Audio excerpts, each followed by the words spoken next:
My ideal jobs.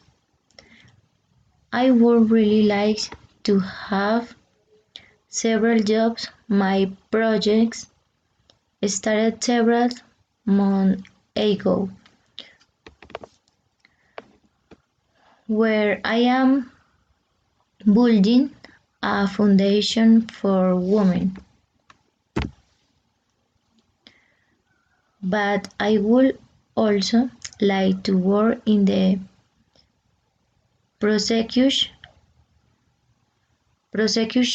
in the unit of attention to victims as a forensic psychology.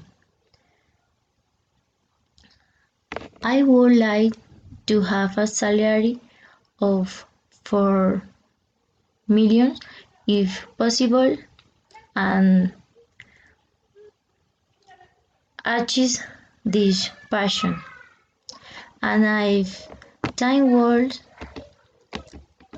my to have my office where and now I would do more for hobby than for work because I am passionate about what I am studying.